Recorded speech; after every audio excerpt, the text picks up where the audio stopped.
Okay, so can you start by telling me what your name is, please? My name is Lupe. And what group are you? Our family is, we're the Tellez family, and our group is called Tlacopan. Okay, so are you guys all related then? Yes. Oh, wow. So I was curious, like, can you tell me, like, how long have you been doing this ritual for? Well, I started in my adult years. My kids have been doing it since they were in the womb. Oh, so this was for the Day of the Dead, just for people that don't really know what that is. Could you tell us more about what that is and what it means to you? Day of the Dead is Dia de los Muertos in Spanish. It's the day of remembrance. It's a day it's during the time that we call Micayihuitl, the time of mourning, the time of remembrance. In Nahuatl, that's what you call it. It's also a time where we remember and we try to, for the recently departed, hope that their journey to Mictlan, which is the next life, is an easy one, and hopefully their spirits can rest. And so part of Dia de los Muertos is to, remember them. And as long as we remember them, they stay in our hearts and our kids' hearts. They do live on. So that's what feels comfortable with. How long have you guys, the three of you, been playing drums for? I've been playing, I guess, a little bit after I started dancing, because you have to understand the drum in order to do the steps, because they have to complement each other. My husband's been doing this like that since a kid. It's not something that you do one or the other, it's together. Sure.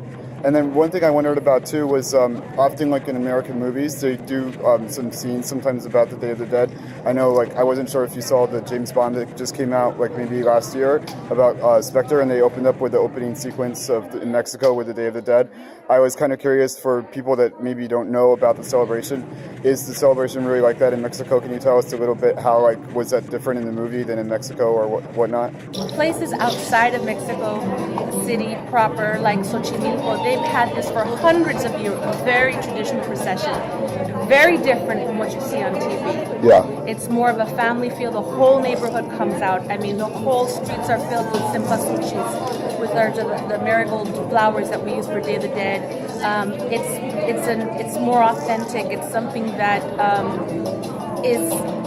was done before it was in the movies or even popularized. So what you see in Mexico City is, I would say, a glammed up, popular version of what happens in the community outside of the city. What's more of, like, the traditional, like, things, like you mentioned, the flower that's involved in the Day of the Dead celebration, just traditionally? Altar like you see here, and each family does their altars to their liking. We usually have an ofrenda of food, a bread, pan de muertos.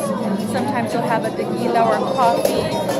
Then you would have pictures or things that were very important to your loved ones. You have candles, and then of course you have cempasúchil, which is the flower, the flowers that we use for Dia de los Muertos. So an ofrenda is a very personal one. There is no rule. The only guiding principle is what made your loved one happy, and how you can remember your loved one. Okay, very great.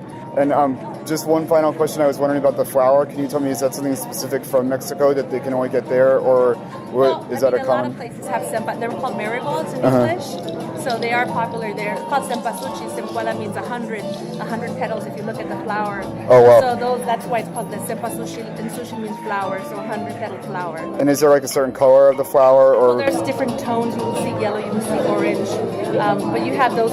Orange is the theme that the color is usually. All right. Well, thank you very much for the interview. Thanks for letting me interview. Thank you.